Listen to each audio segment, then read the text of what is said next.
a great turnout, and I really hope that those that have the power to sort this out are watching and seeing the strength of sentiment here, and knowing that we represent, and we're going to be very literally reading out later the voices of incarcerated women. So, throughout the United Kingdom, women's prisons are currently run as mixed-sex facilities because male prisoners who claim to be women are housed in the female estate alongside women. The Ministry of Justice says that to keep all these male prisoners who claim to be women, says that to keep them, men, out of women's prisons would impermissibly deny them their human rights.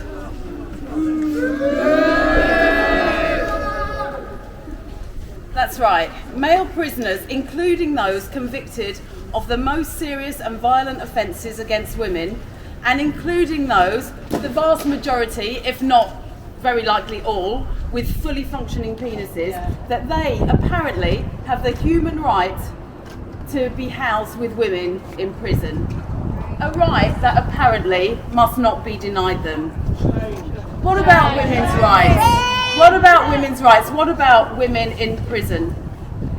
We know that throughout the criminal justice system, it is recognised that women in prison are exceptionally traumatised, made vulnerable through histories of male violence and sexual abuse, often since childhood,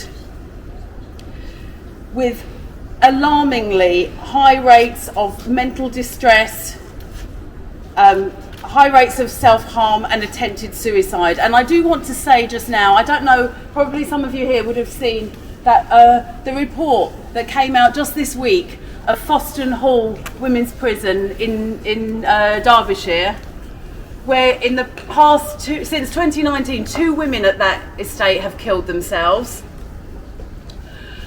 There were reports, I believe over the course of 1 month, there were 1,750 incidents of self-harm recorded, and that is with a prison population of 272 inmates. Look at that levels. They said it is record levels of self-harm and absolute mental distress in that prison. The crisis hotline in that prison which the name, the clue is in the name, a crisis hotline, went unanswered and untended for weeks. So anyone trying to call that crisis hotline would get no help whatsoever. Calls to the Samaritans, they recorded over 1,000 calls to the Samaritans because those women were not getting support in that estate. You probably again are familiar with the absolutely, I have no words really, the horrendous cases of 2 babies dying, one in a prison cell, one in a prison toilet, because what must have been desperate calls for assistance from those pregnant women went unanswered, with the result that their babies, the one baby was stillborn and one baby, I believe, died shortly after being born. So what about women's rights? Before we start making absurd claims for gender affirming items for these male prisoners, before we start indulging these male prisoners within their fantasies, what about women's rights? What about the rights of women in prison? We know that 3/4 of those women are imprisoned for non-violent offences. What's the context of that? Homelessness, poverty, male violence, problems with drugs and alcohol, often usually used as a coping mechanism because of the appalling situations that these women are in. So what about women's rights? Research published last year in the Lancet Psychiatry Journal found that almost 80% of the women that they surveyed had experienced significant head injury.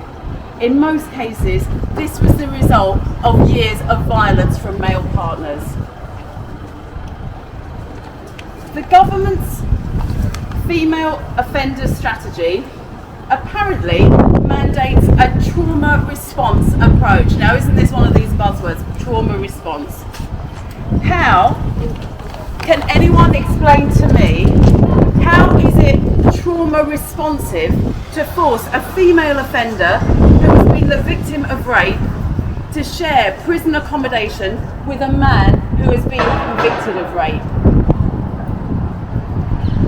Last month, the government rejected a proposal brought before the House of Lords to create specialist separate transgender units away from the female estate. This would have kept all prisoners safe. In rejecting this, the government shows that this is not about prisoner safety. This is about fulfilling the desires of men, which are to be seen to be more important than the basic needs of women. Women who have no choice in the spaces they use or with whom they share them.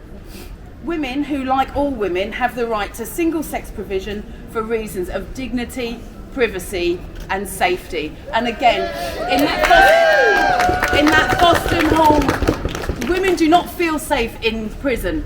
In that Boston Hall report, a third of the women who were surveyed said that they felt unsafe in that estate. So let's think about their safety before we start indulging these men and their fantasies. Now, the Ministry of Justice claims that their current policy is working well. But that's not what women in prison say, and that's what we're going to hear in a few minutes. Women in prison report sexualised and threatening behaviour, instances of grooming, exhibitionism and assault. They report feeling fear. They report feeling fear,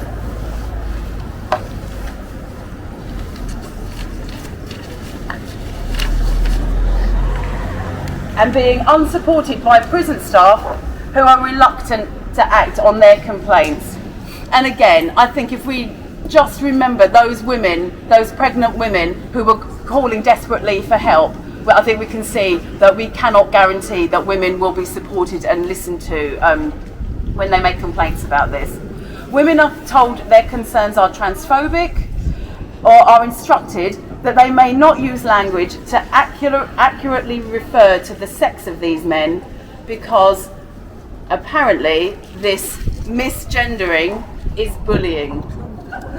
Well, putting rapists in women's prison looks very much like bullying to me. This policy must end. No man, no matter his fetishistic fantasies, no matter his will to violate women's spaces, no matter how he identifies, should ever be housed in a women's prison. No males in female jails. Keep prison single sex.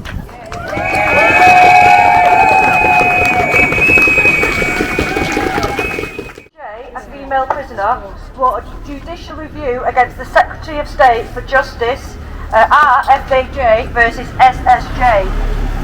She had been sexually assaulted by Jay, a male prisoner who identifies as transgender and has a gender recognition certificate.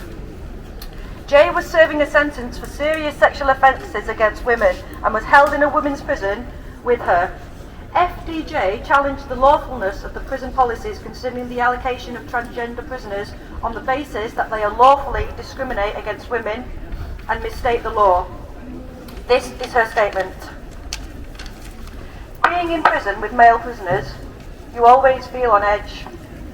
You know something could happen at any time. We know they're not women. They're physically threatening and aggressive. I was sexually assaulted, and I am not the only woman who has been. They haven't had surgery, and they exposed themselves. One of them had been told he couldn't shower at the same time as us women. He made a formal complaint and said that this was a breach of his human rights. So now he is allowed to shower with us. And because he now has that right, the other males have that right too. There's only a shower curtain between us. He moves the curtain so we can all see his penis when he is washing himself or shaving his legs. This is disgusting. And I think it's disgusting that the prison allow this. We can't complain about anything. They are very well protected, and it feels like our rights as women just don't count. We have to call them she and her, and have to use their female names. If we don't, we are punished and lose out our enhanced prisoner or D category status. It is horrible to do this to women. I am very upset that I lost my legal case. I can't understand how anyone can say that imprisoning males alongside women is the right thing to do. The prisoner who attacked me was convicted of the most serious sexual offences against girls and still has his penis. How can the government say that putting him in prison with women is the right thing to do? It's not. I am out of prison now, but I think about all the other women still in prison who have to live with these males. This is dangerous, disgusting and wrong.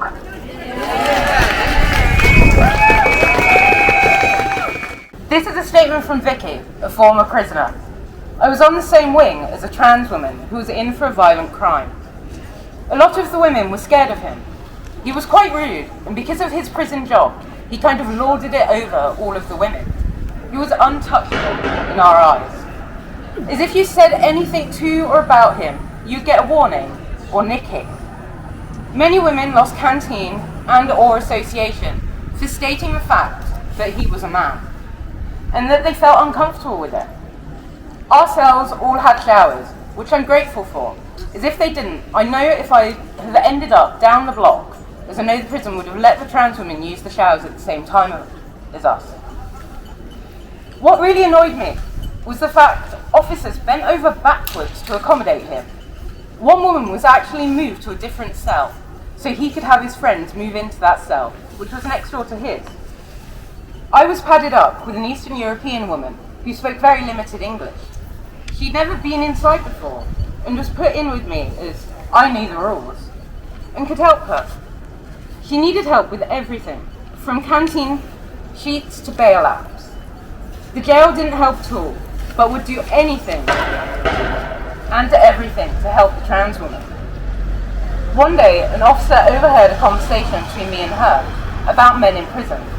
My padmate was scared, and it was hard to explain, especially to ease her anxiety, as she was a trafficking victim.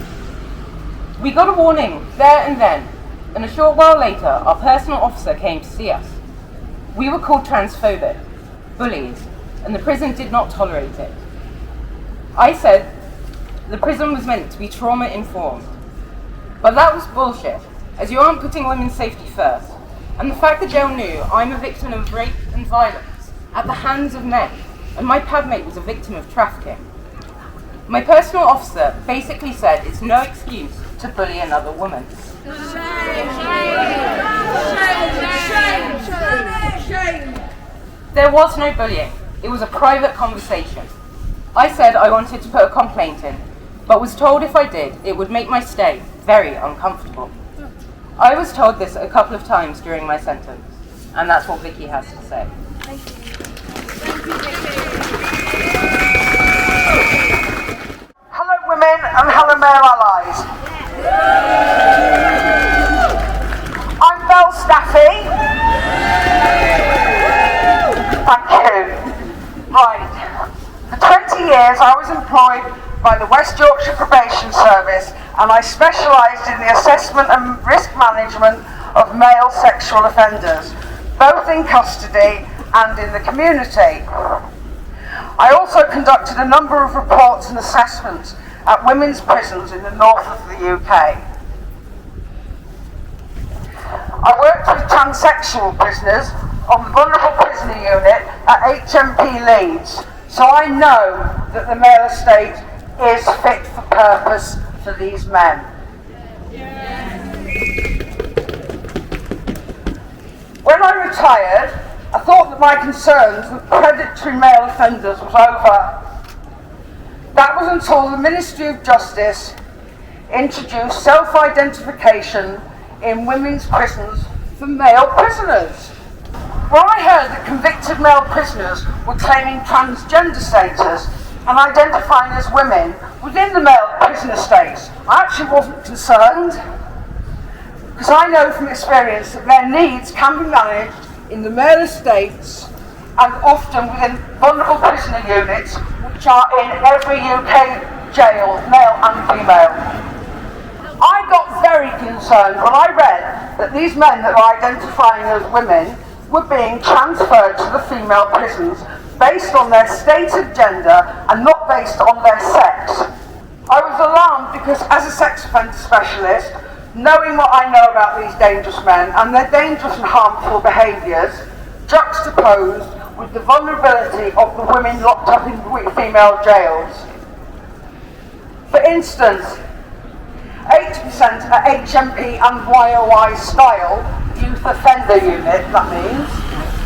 80% are there for non-violent, non-sexual, non-predatory offences such as social security fraud, shoplifting and for not paying the family TV licence. In the report released this month from the HMIP called Focus on Women's Prisons, the vulnerability of women and teenage girls on the female estates was highlighted as gravely concerning by them. The inspectorate reported that women's prisons were often used as places of safety for very acutely mentally ill women. In this report, they stated the following: in our inspections, we find that the fundamental principles underpinning good staff-prisoner relationships include a clear understanding and application of trauma-informed ways of working by all. These approaches do not have to be complicated. It can be as simple as recognising the effects of trauma life events on women's current behaviour. They know these women are vulnerable, yeah? There's not naivety, this. Women are vulnerable and not even in prison because of male violence, yeah?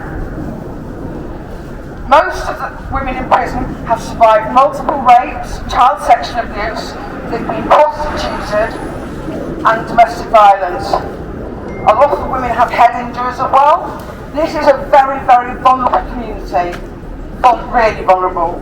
Men's offending, on the other hand, whether they identify women or not, yeah, is infinitely more serious and dangerous. I liaise with other sex offence specialists in the UK who are still employed by the National Probation Service. A colleague, whom I hold in very high esteem, we both worked out that between us, over a 60-year period, interviewed thousands upon thousands of male sexual offenders. Between the two of us, over that 60 years, we generated between us 5 female sex offenders. And I want you to let that drop because I was shocked when I realised we generated 5 between us over 60 years practice.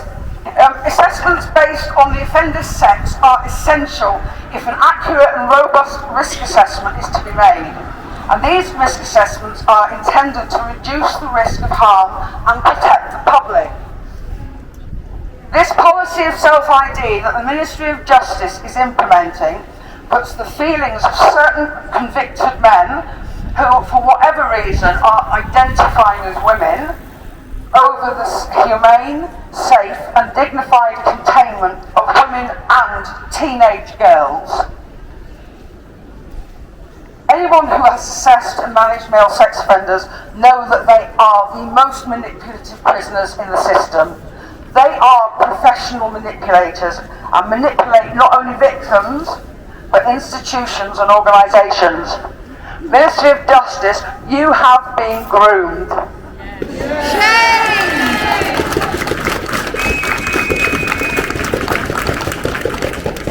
And that is why sexual predators are removed from society and incarcerated away from their ideal victim types, often women and teenage girls, who are their primary victims for these men and their male pattern offending. This male pattern offending does not diminish or reduce as soon as he dons feminine clothing, wears makeup and concerns himself with other gender-affirming items and feminine frippery.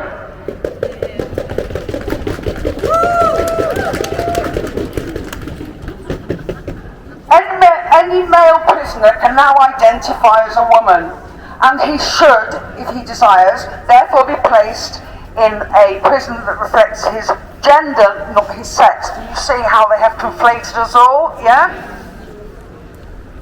As a retired probation officer, as a sexual offender specialist, and as a woman, I know this policy of self-identification is callous, dangerous, and inhumane.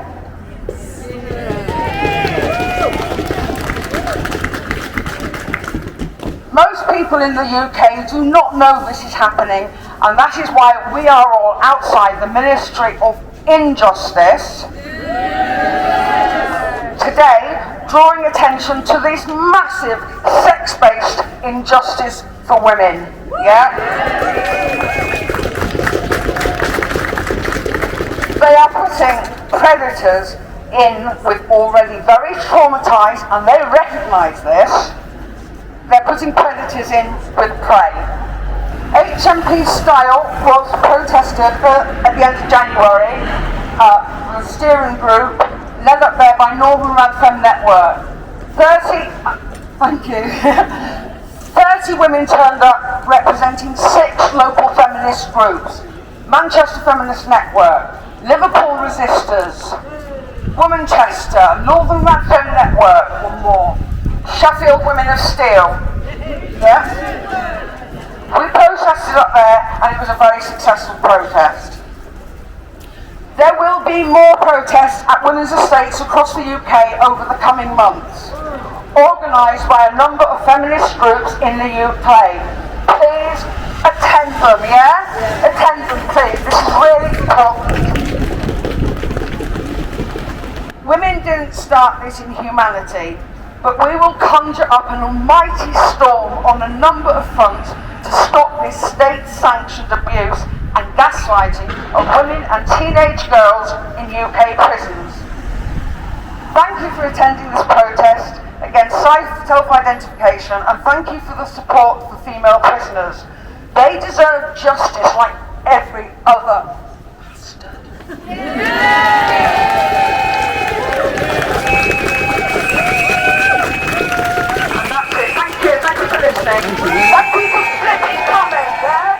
Today, as an ex-inmate, I'm speaking on behalf of my incarcerated sisters, and I hope that my words represent their perspectives and fears whilst they are unable to speak out.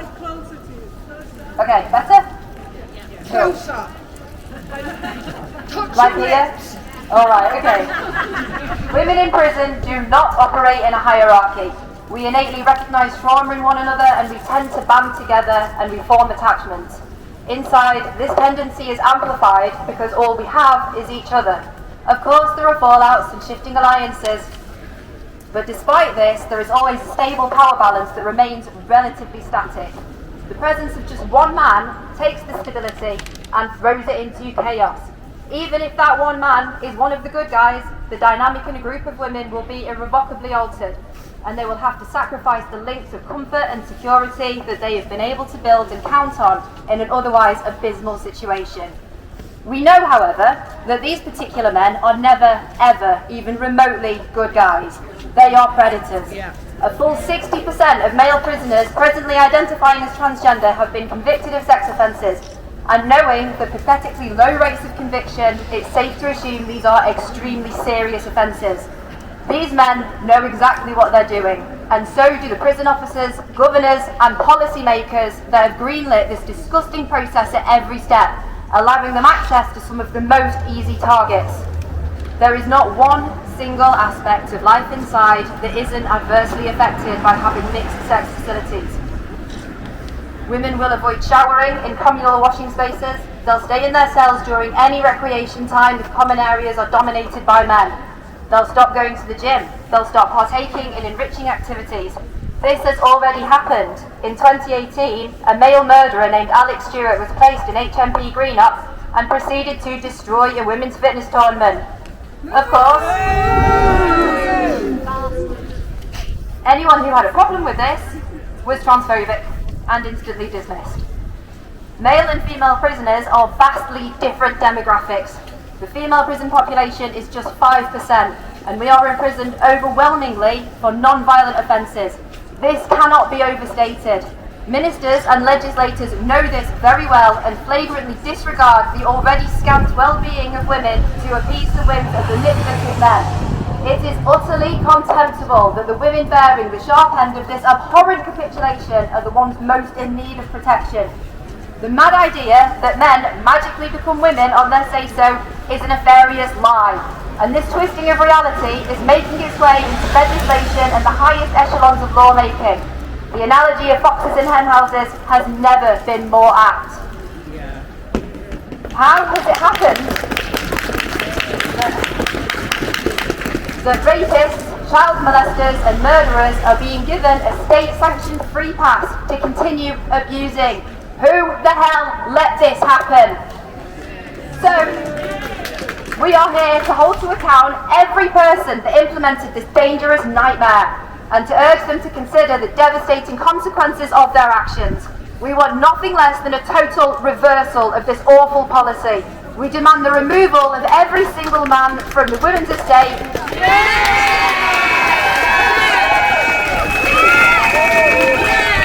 We want recognition that a mistake of unfathomable magnitude has been made, and a promise that this will never, ever happen again. Thank you.